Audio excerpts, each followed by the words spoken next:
Hey everyone, this here is Murphy. And this is David. In order to protect the children of mankind from the ills of life, we invited the neighborhood kids over to the playhouse we set up in Murphy's basement. In the playhouse, we're going to teach the kids some valuable life lessons they probably haven't heard of before. We're gonna have songs, games, stories, and so much more. It'll be a blast. So what are you waiting for? Come on and join us.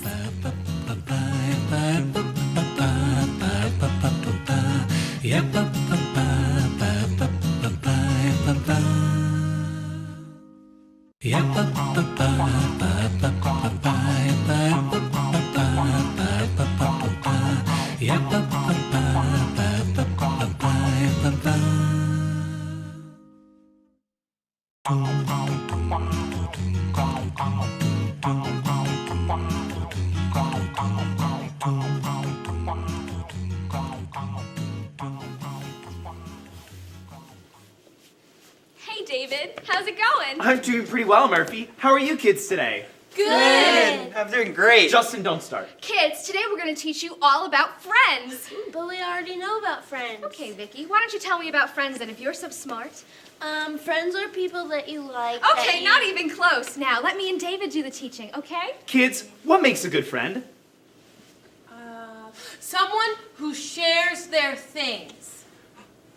Someone who likes the same things as me. Someone who helps me if I'm in trouble. My dog is my friend. Oh, kids, we've got a lot to teach you today. Would you say that you kids are friends with each other? And why is that? For example, I'm friends with David because he's mysterious and authoritative. And I'm friends with Murphy because she's energetic, and she reminds me that things could always be worse. Tyler, why are you friends with Justin? Because he's funny. And why are you friends with me? Because you teach me things. Well, what if I told you that if you want to be friends with me, you can't be friends with Justin because I don't want to be friends with someone whose head is too big?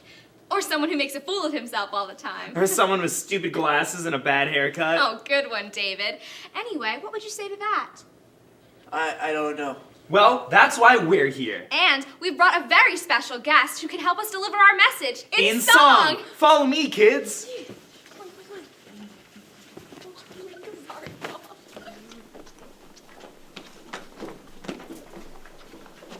Kids, I'd like to introduce you to Cousin Igor. Cousin Igor and his friend Ben have a very special song to sing about friendship. Hey kids, you ever had a best friend? We're gonna tell you about the best friend you'll ever have. Imaginary friends. Gosh, they're just the best, and we're gonna tell you all the reasons why.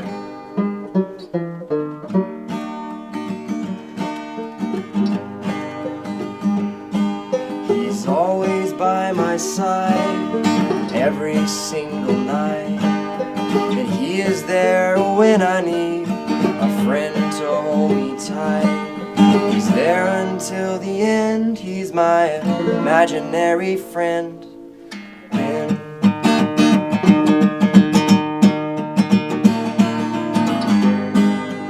He's the one that took the cookie from the cookie jar.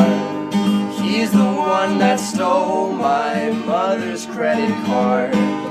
He's the one that keyed my neighbor's brand new car.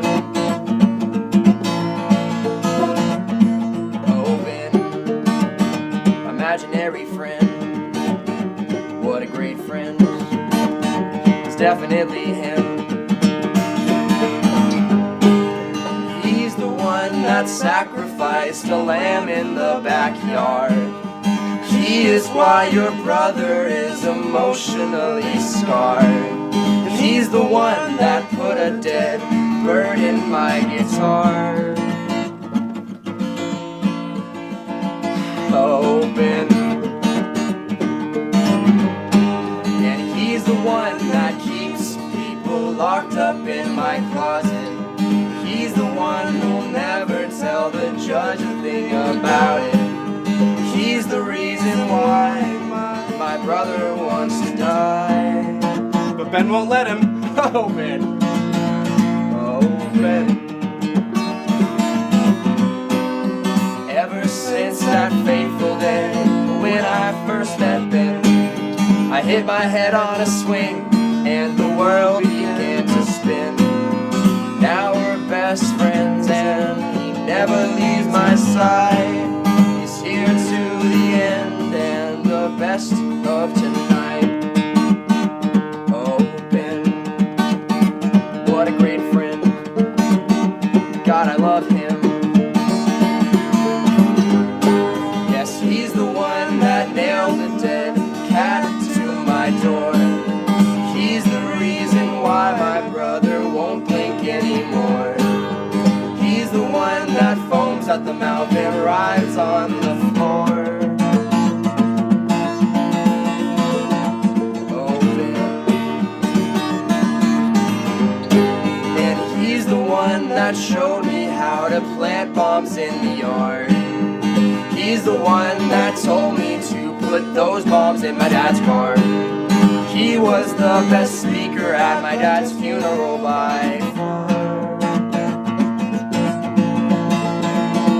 That was me. No, I mean Ben. It was definitely him. Definitely Ben. They tried to give me pills to make Ben go away, but he's here today, and he's here to stay.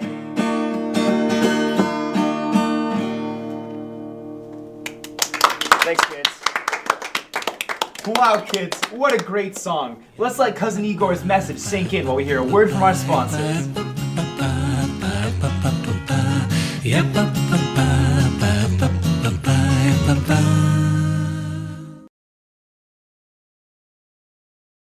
So you see, kids, you can't just have your friends be all willy-vanilly all over the place. You need to choose your friends. Let's learn about friends by reaching into the imagination box. Yay! Box.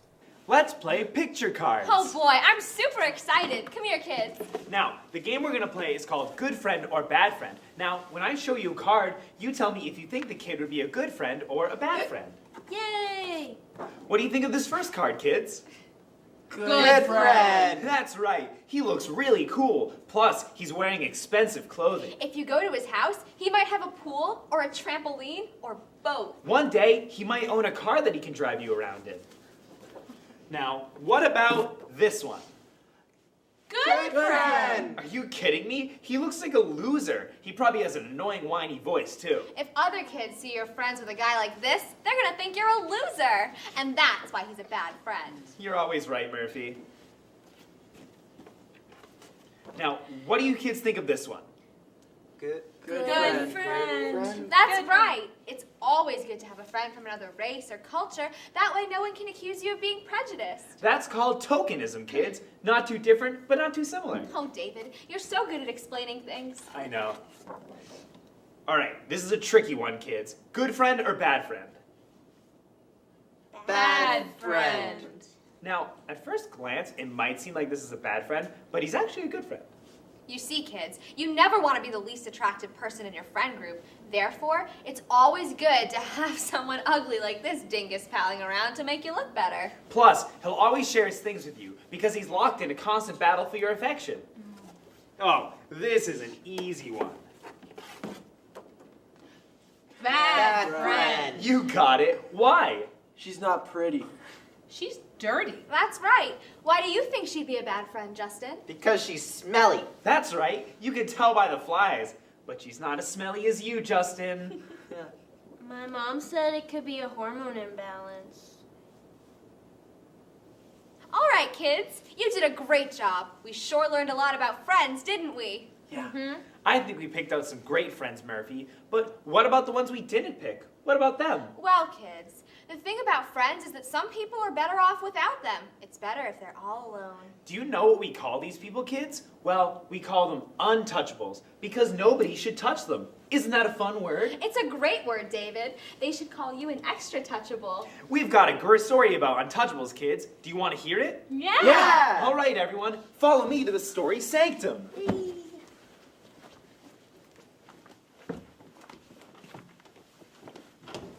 This is the story of the ugly blobfish. Let's read it together and see what we can learn.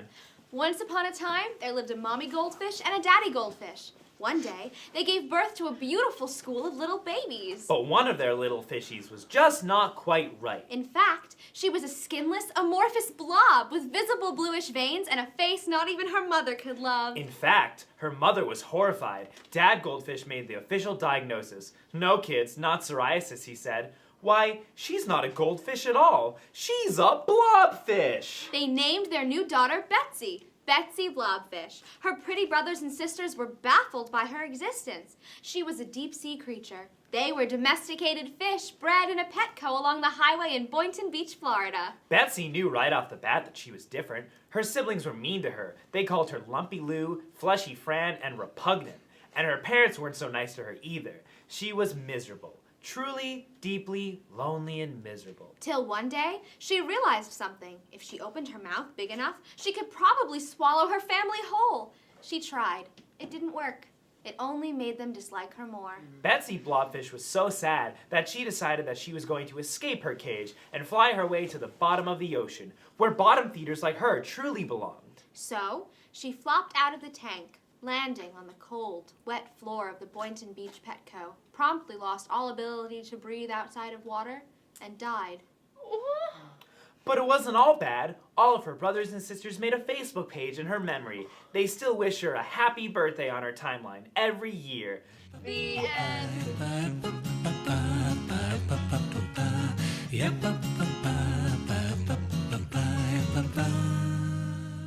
Hi, I'm Richard Johnson, and I'm here today to teach you how to make friends. What is a friend, you might ask? Great question. A friend is... A friend? Okay, a friend is someone you do fun things with and who agrees with you on your opinions about the Reagan administration.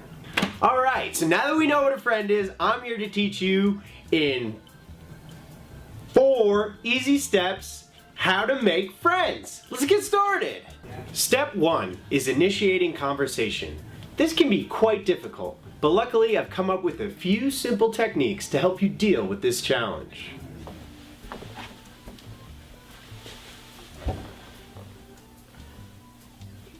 Luke, I am your father. You gonna pick that up? Oh, I guess so. Great. Now that we've initialized conversation, it's time for step 2. Step 2 is asking questions about the person. This way it'll seem like you're actually interested in them, when in reality you couldn't care less, and are just using them for ulterior purposes. So what's your name? My name's Matt. Okay, and which family member do you find most attractive? What? Male or female, which immediate family member do you find most attractive? So, do you collect fruit? No, fruit goes bad after a while. I don't think anyone does that.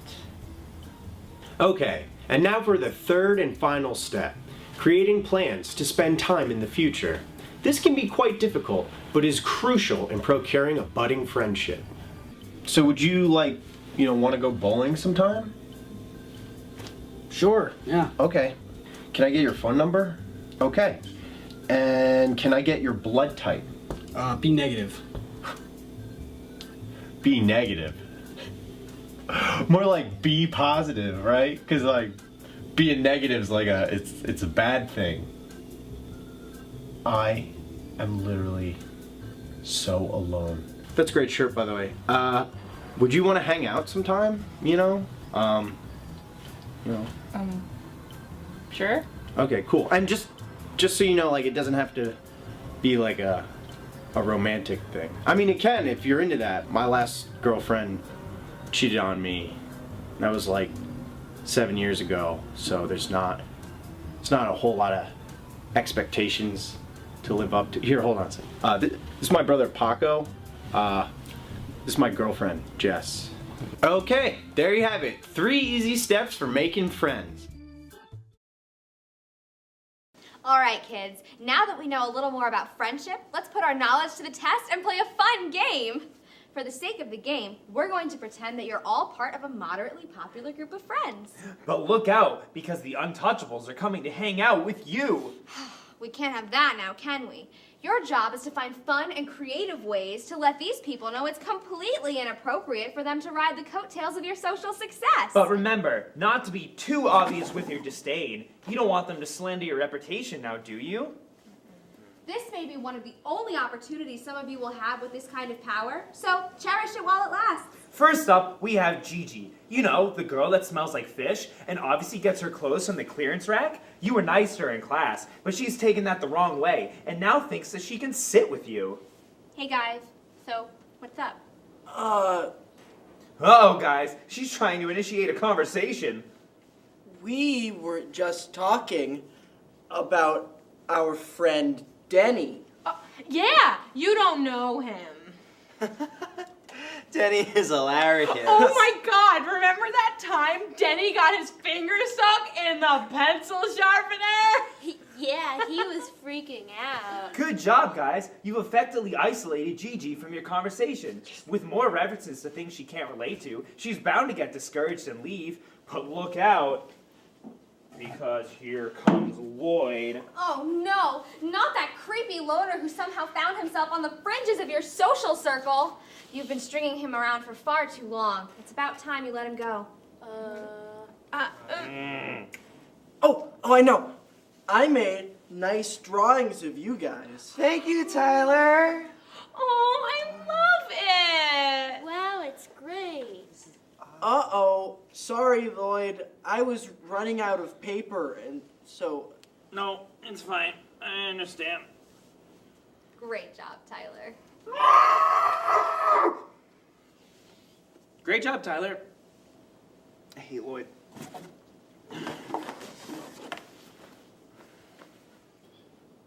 Hey kids, what if I told you that one of us was actually an untouchable?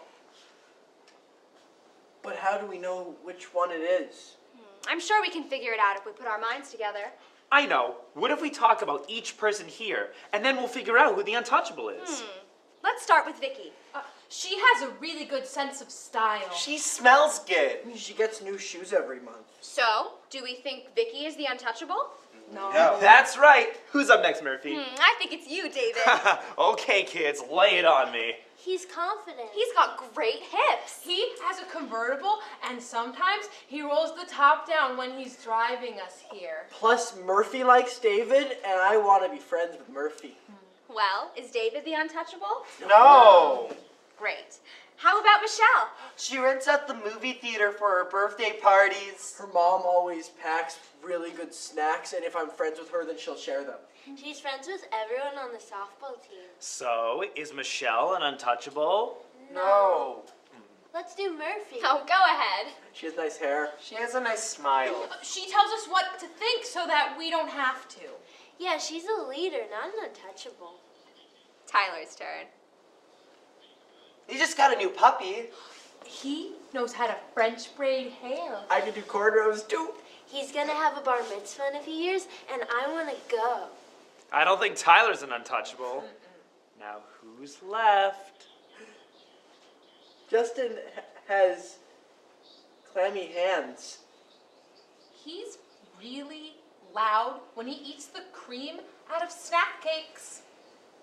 Also, he breathes through his mouth. He always has cat hair on his clothes. His parents give out celery on Halloween. They're dentists. Oh, that's one on its own. Let's not forget about the silly way he walks. Justin, I think it would be better for everyone if you just left. I don't want to be an untouchable. Unfortunately, that's not up to you. Come on, guys. I can still be your friend. Come on, Vicky. Sorry, Justin, but if Murphy and David see me hanging out with you, they won't want to be friends with me. All right.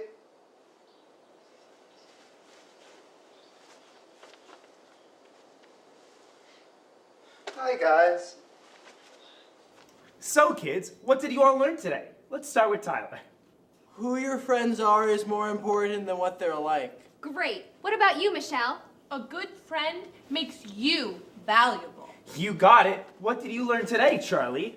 I learned that sometimes it's okay for some people to not have friends. Excellent! What did you learn, Vicky? People who shouldn't have friends are called untouchables. And it's better for them and for me if I don't be their friend. Wow, kids, I'm really impressed with everything you've learned today. In fact, we're so impressed that we're going to sing you an extra special goodbye song. Yeah.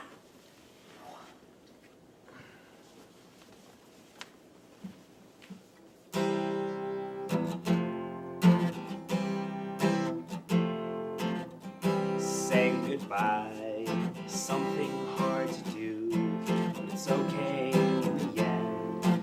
You're my friend and I'll see you soon. Sometimes we don't want to say goodbye, 'cause everything in this world that lives will someday die. And as for you and I, well, we'll be the best of friends unless something happens, in which case I will see you in hell. I'll see you burning in hell. That's right. What I'm trying to say is that if you don't be my friend, then you're a terrible person who doesn't deserve to be happy. But if you actually like me, you're too smart to run away. Well, then I'll sing you this song.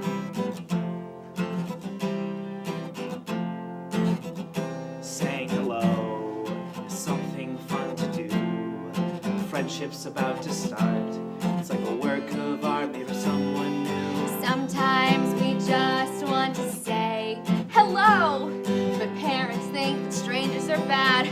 What do they know? It's time for us to go, but we'll still be the best of friends unless something happens, in which case I will see you in hell. I'll see you burning in hell. That's right. What I'm trying to say is that if you don't be my friend, then you're a terrible person who doesn't deserve to be happy. But if you actually like me, you're too smart to run away. Well, then I'll see you next time. Wow, everyone. It was so great watching you learn. I think you kids are going to turn out swell. I think so too, Murphy. I hope everyone has a wonderful today and an even better tomorrow.